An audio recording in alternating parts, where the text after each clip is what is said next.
ಮನೇಲಿ ಎಷ್ಟೊಂದು ವಸ್ತುಗಳಿರುತ್ತೆ. ನಾವು ಅದನ್ನು ಉಪಯೋಗಿಸೋದೇ ಇಲ್ಲ. ಅಯ್ಯೋ! ಅದು ಏನಕ್ಕೂ ವೇಸ್ಟ್, ಅದು ಯೂಸೇ ಆಗಲ್ಲ, ಅದನ್ನು ಆಚೆ ಎಸ್ಬಿಡೋಣ ಅಂತೀವಿ. ಅದೇ ಸಮಯದಲ್ಲಿ ದುಪ್ಪಟ್ಟು ಹಣ ಕೊಟ್ಟು ಡಬಲ್ ಅಮೌಂಟ್ ಕೊಟ್ಟು ಕೊಂಡ್ಕೊಂಡು ಬರ್ತೀವಿ. Welcome to Hema Nagaraj vlogs. ನಾನು ಹೇಮಾ. ಇವತ್ತು ಸೂಪರ್ ಡೂಪರ್ ಆಗಿರೋ 3ರಿಂದ 4 ಟಿಪ್ಸ್ ತೊಗೊಂಬಂದಿದ್ದೀನಿ. ನಿಮ್ಮ ಮನೇಲಿ ಪ್ರತಿ ಹಂತದಲ್ಲೂ ಉಪಯೋಗಿಸೋ ಟಿಪ್ಸ್ಗಳು.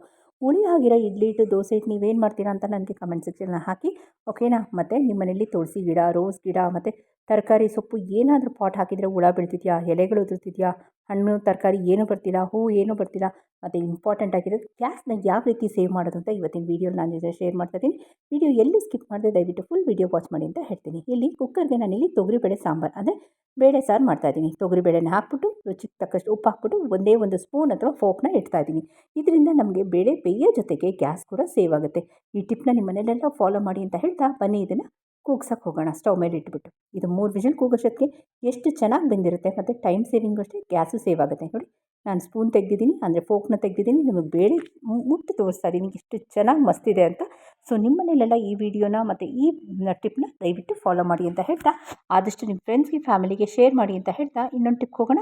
ಅದಕ್ಕೆ ಮುಂಚೆ ನೋಡಿದ್ರಲ್ಲ, ಫೋಕು ಮತ್ತು ಸ್ಪೂನ್ ಹಾಕೋದ್ರಿಂದ ಗ್ಯಾಸ್ ಸೇವ್ ಆಗುತ್ತೆ, ಬೇಳೆನೂ ಬೇಗ ಬೇಯುತ್ತೆ. ನಿಮ್ಮ ಮನೇಲಿ ಹುಳಿ ಬಂದಿರೋ ಇಡ್ಲಿ ಹಿಟ್ಟು, ದೋಸೆ ಹಿಟ್ಟು ಏನು ಮಾಡ್ತೀರಾ ಹೇಳಿ ನನಗೆ? ಆಚೆ ಹಾಕ್ತೀರಾ? ಇಡ್ಲಿ ದೋಸೆ ಮಾಡ್ತೀರಾ ಮತ್ತೆ ಅದಕ್ಕೆ? ನಾನೇನು ಮಾಡ್ತಿದ್ದೀನಿ ಅಂದರೆ, ನಮ್ಮ ಮನೇಲಿ ಪೀತಾಂಬರಿ ಖಾಲಿ ಆಗೋಗಿದೆ. ಪೀತಾಂಬರಿ ಯೂಸ್ ಮಾಡಿದ್ರೆ ಯಾವ ರೀತಿ ಹುಳಿ ಬಂದಿರೋ ಇಡ್ಲಿ ಹಿಟ್ಟು, ದೋಸೆ ಹಿಟ್ಟಲ್ಲಿ 3-4 ದಿನ ಆಗಿರೋದು ನೋಡಿ ಎಷ್ಟು ಚೆನ್ನಾಗಿ ನಿಮಗೆ ತೋರಿಸ್ತಾ ಇದ್ದೀನಿ. ಎಲ್ಲೂ ಸ್ಕಿಪ್ ಮಾಡಿದೆ ಫುಲ್ ವೀಡಿಯೋ ವಾಚ್ ಮಾಡಿ. ನೋಡಿ ಯಾವ ರೀತಿ ಬರ್ತಿದೆ ಅಂತ, ಎಷ್ಟು ಚೆನ್ನಾಗಿ ಚೇಂಜ್ ಆಗ್ತಿದೆ ಅಂತ. 4ರಿಂದ 5 ನಿಮಿಷ ಚೆನ್ನಾಗಿ ಉಜ್ಜಿ. ನಿಮ್ಮ ಕೈಯಲ್ಲಿ ಉಜ್ಜೋಕ್ಕಾಗದಿದ್ರೆ ಸ್ಟೀಲ್ ನಾರು ಅಥವಾ ಬೇರೆ ಸ್ಕ್ರಬ್ಬರ್ ತೊಗೊಂಡು ಉಜ್ಜ್ಬೋದು. ನಾನು ಕೈಯಲ್ಲೇ ಉಜ್ಜಿ ನಿಮಗೆ ತೋರಿಸ್ತಾ ಇದ್ದೀನಿ ಯಾವ ರೀತಿ ಶೈನಿಂಗ್ ಬರುತ್ತೆ ಅಂತ. ನೋಡಿ ಎಷ್ಟು ಚೆನ್ನಾಗಾಗಿದೆ ಅಂತ. ಸ್ವಲ್ಪ ನೀರು ಹಾಕ್ಬಿಟ್ಟು ಇದನ್ನು ತೊಳೆದ್ರೆ ಅದೇ ಪೀತಾಂಬರಿ, ಅದೇ ಸಬೀನ ಹಾಕ್ದಂಗೆ ನಿಮಗೆ ಎಫೆಕ್ಟ್ ಶೈನಿಂಗ್ ಬರುತ್ತೆ. ಇನ್ಮೇಲೆ ಇಡ್ಲಿ ಹಿಟ್ಟು, ದೋಸೆ ಹಿಟ್ಟು ಎಲ್ಲ ಉಳಿದ್ರೆ ಆಚೆ ಹಾಕೋಕ್ಕೆ ಹೋಗ್ಬಿಡಿ. ಈ ಥರ ಯೂಸ್ ಮಾಡ್ಕೊಳ್ಳಿ. ಯಾವ ರೀತಿ ಇತ್ತು ಇವತ್ತಿನ ಟಿಪ್ ಅಂತ ನಂಗೆ ಕಮೆಂಟ್ ಸೆಕ್ಷನ್ ಹಾಕಿ. ಯಾರ್ಯಾರು ಈ ಥರ ಟಿಪ್ನ ಫಾಲೋ ಮಾಡ್ತಿದ್ದೀರಾ ಅಂತ ಹೇಳಿ ನನಗೆ, ಓಕೆನಾ? ಇನ್ಮೇಲೆ ವೇಸ್ಟ್ ಮಾಡೋಕ್ಕೆ ಹೋಗಬೇಡಿ. ಇಡ್ಲಿ ಹಿಟ್ಟು, ದೋಸೆ ಹಿಟ್ಟು 4-5 ದಿನ ಆಗಿದ್ರೆ ಹುಳಿ ಬಂದುಬಿಡುತ್ತೆ. ಕೇವಲ ಒಂದೇ ಒಂದು ಚಮಚ ಅದರಲ್ಲಿ ನಮಗೆ ಸೂಪರಾಗಿರೋ ಎಫೆಕ್ಟ್ ಸಿಗುತ್ತೆ, ಓಕೆನಾ? ಈ ಟಿಪ್ನ ನಿಮ್ಮನ್ನೆಲ್ಲ ಫಾಲೋ ಮಾಡ್ತೀರಾ ಅಂತ ಅಂದ್ಬಿಟ್ಟು ಬನ್ನಿ ನೆಕ್ಸ್ಟ್ ಟಿಪ್ಗೆ ಹೋಗೋಣ.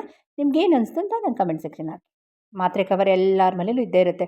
ಮಾತ್ರೆ ಎಲ್ಲ ಖಾಲಿ ಆದಮೇಲೆ ಏನು ಮಾಡ್ತೀವಿ? ಆಚೆ ಎಸ್ಬಿಡ್ತೀವಿ ಕವರ್ನ. ಈ ಕವರಲ್ಲಿ ಒಂದು ಯೂಸ್ಫುಲ್ ಟಿಪ್ ಹೇಳ್ತೀನಿ. ಎಕ್ಸ್ಪೈರಿ ಆಗಿರೋ ಮಾತ್ರೆಗಳನ್ನ ಏನು ಮಾಡ್ತೀರಾ ನನಗೆ ಕಮೆಂಟ್ ಸೆಕ್ಷನ್ ಹಾಕಿ. ಅದರಿಂದ ಒಂದು ಸೂಪರ್ ಆಗಿರೋ ಒಂದು ಟಿಪ್ಪು ನಾನು ನಿಮ್ಮ ಜೊತೆ ಶೇರ್ ಮಾಡ್ತಾ ಇದ್ದೀನಿ. ಎಲ್ಲೂ ವೀಡಿಯೋ ಸ್ಕಿಪ್ ಮಾಡಿದೆ ಫುಲ್ ವೀಡಿಯೋ ವಾಚ್ ಮಾಡಿ. ನಿಮಗೆ ಪ್ರತಿ ಹಂತದಲ್ಲೂ ಒಳ್ಳೆ ಇನ್ಫಾರ್ಮೇಷನ್ ಸಿಗುತ್ತೆ ಇವತ್ತು. ಸೊ ನಾನೇನು ಮಾಡ್ತೀನಿ ಅಂದರೆ, ನಮ್ಮ ಮನೇಲಿ ಮಿಕ್ಸಿ ಜಾರು ತುಂಬ ಹಳೆಯದು, 5 ವರ್ಷ ಆಗಿದೆ. ಅದು ಶಾರ್ಪ್ನೆಸ್ಸು ಕಳ್ಕೊಂಬಿಟ್ಟಿದೆ, ಓಕೆನಾ?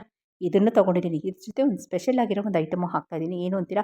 ಆರೆಂಜ್ ಸೀಸನ್ ಈಗ, ಯಾರೂ ಮಿಸ್ ಮಾಡೋಕ್ಕೆ ಹೋಗಬೇಡಿ. ನಾನು ಫೇಸ್ ಪ್ಯಾಕ್ ಮಾಡ್ತಿಲ್ಲ ಆರೆಂಜಲ್ಲಿ, ಅದನ್ನು ಮಿಕ್ಸಿ ಜಾರ್ಗೆ ಹಾಕ್ಕೊಳ್ತಾ ಇದ್ದೀನಿ. ನೋಡಿ, ಫಸ್ಟು ನಾನು ಇದನ್ನು ಕಟ್ ಮಾಡ್ಕೊಳ್ತಿದ್ದೀನಿ. ಎಷ್ಟು ಚಿಕ್ಕದಾಗಿ ಕಟ್ ಮಾಡಿಕೊಂಡ್ರೆ ಅಷ್ಟು ಬೇಗ ನಮ್ಮ ಕೆಲಸ ಸೇವ್ ಆಗುತ್ತೆ, ಎಲೆಕ್ಟ್ರಿಸಿಟಿನೂ ಸೇವ್ ಆಗುತ್ತೆ. ತಪ್ಪಕ್ಕೂ ಹಾಕ್ಕೊಳ್ಬೋದು. ನಾವು ಎಲ್ಲ ಸೇವಿಂಗ್ ಮಾಡೋಕ್ಕೋಸ್ಕರ ನನ್ನ ಚಾನಲಲ್ಲಿ ಬಂದು ಎಲ್ಲ ನನ್ನ ವೀಕ್ಷಕರು ನೋಡ್ತಿರ್ತಾರೆ. ಅದಕ್ಕೋಸ್ಕರ ಗ್ಯಾಸ್ ಸೇವ್ ಮಾಡೋದು ಹೇಳ್ಕೊಡ್ತೀನಿ, ಎಲೆಕ್ಟ್ರಿಸಿಟಿ ಸೇವ್ ಮಾಡೋದು ಹೇಳ್ಕೊಡ್ತೀನಿ. ಇದನ್ನು ಚಿಕ್ಕ ಚಿಕ್ಕದಾಗಿ ಕಟ್ ಮಾಡೋದ್ರಿಂದ ನಮಗೆ ಎಲೆಕ್ಟ್ರಿಸಿಟಿನೂ ಸೇವ್ ಆಗುತ್ತೆ, ನೈಸ್ ಬ್ಲೆಂಡು ಆಗುತ್ತೆ, ಓಕೆನಾ?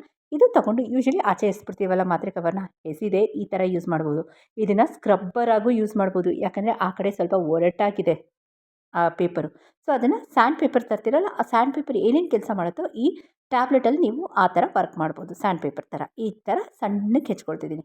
ಎಲ್ಲ ಹೆಚ್ಕೊಂಡು ಮಿಕ್ಸಿಗೆ ಹಾಕ್ಕೊಳ್ತಾ ಇದ್ದೀನಿ.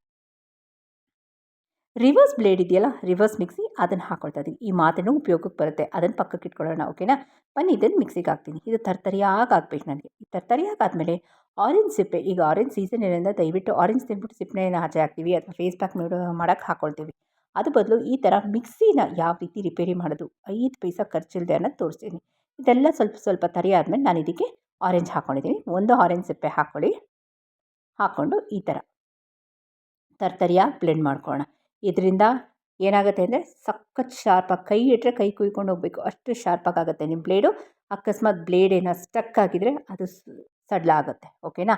ಮನಿ ಪ್ಲ್ಯಾಂಟ್ ಯಾವ ರೀತಿ, ನಿಮ್ಮನೆಲ್ಲ ಮನಿ ಪ್ಲ್ಯಾಂಟ್ ಬರುತ್ತೆ, ಯಾವ ರೀತಿ ಉದ್ದಕ್ಕೆ ಮನಿ ಪ್ಲ್ಯಾಂಟ್ ಬೆಳೆಸೋದು ಅಂದರೆ, ಯಾವಾಗಲೂ ಮನಿ ಪ್ಲ್ಯಾಂಟ್ ನೀರು ಹೋಗ್ತಿರ್ಬೇಕು, ಕೆಳಗಡೆ ಬರ್ತಿರಬಾರ್ದು. ಸೊ ಅದಕ್ಕೆ ಈ ಮಾತ್ರೆನ ಹಾಕಿ. ತುಳಸಿ ಗಿಡ ಎಲೆ ಉದುರ್ತಿದೆಯೋ ಮಾತ್ರೆ ಹಾಕಿ. ರೋಸ್ ಗಿಡ ಅಥವಾ ನೀವೇನು ತರಕಾರಿ ಸೊಪ್ಪು ಏನಾರು ಹಾಕಿದರೆ ಅದಕ್ಕೆಲ್ಲ ಈ ಮಾತ್ರೆ ಹಾಕಿ. ಒಂದು ಹುಳನೂ ಬರೋಲ್ಲ, ಸಖತ್ತಾಗಿ ಬೆಳೆಯುತ್ತೆ. ಮಾತ್ರೆಯಲ್ಲಿರೋ ವಿಟಮಿನ್ಸು ಮಿನರಲ್ಸ್ ಎಲ್ಲ ಗಿಡಕ್ಕೆ ಹೋಗಿ ತುಂಬ ಚೆನ್ನಾಗಿ ಗಿಡ ಬೆಳೆಯುತ್ತೆ ಅಂತ ಇವತ್ತಿನ ವೀಡಿಯೋಲಿ ನಾನು ನಿಮ್ಮ ಜೊತೆ ಶೇರ್ ಮಾಡ್ತಾಯಿದ್ದೀನಿ. ಯಾವ ರೀತಿ ಗ್ಯಾಸ್ ಉಳಿಸೋದು, ಯಾವ ರೀತಿ ಎಲೆಕ್ಟ್ರಿಸಿಟಿ ಉಳಿಸೋದು, ಯಾವ ರೀತಿ ಗಿಡ ಬೆಳೆಸೋದು, ಹುಳಿಯಾಗಿರೋ ಹಿಟ್ಟನ್ನ ಅಂದರೆ ಇಡ್ಲಿ ಹಿಟ್ಟಾಗಿರ್ಬೋದು, ದೋಸೆ ಹಿಟ್ಟಾಗಿರ್ಬೋದು, ಯಾವ ರೀತಿ ನೀವು ವೇಸ್ಟ್ ಮಾಡದೆ ಅದನ್ನು ಮನೇಲಿ ಉಪಯೋಗಿಸ್ಕೊಳ್ಬೋದು ಪೀತಾಂಬರಿ ಇಲ್ದಿರೋ ಜಾಗದಲ್ಲಿ, ಅಥವಾ ಪೀತಾಂಬರಿ ಇದ್ರೂ ಅದನ್ನ ಇಟ್ಬಿಟ್ಟು ಇದರಲ್ಲಿ ಯಾವ ರೀತಿ ಉಪಯೋಗಿಸ್ಬೋದು ಅಂತ ಇವತ್ತಿನ ವೀಡಿಯೋಲಿ ಶೇರ್ ಮಾಡಿದ್ದೀನಿ. ನಿಮಗೆಲ್ಲ ಇವತ್ತಿನ ವೀಡಿಯೋ ಇಷ್ಟ ಆಯಿತು ಅಂತ ಹೇಳ್ತಾ ಎಲ್ಲರಿಗೂ ನಮಸ್ಕಾರ ಹೇಳ್ತಾ ಹೋಗಿ ಬರಲಾ. Thank you.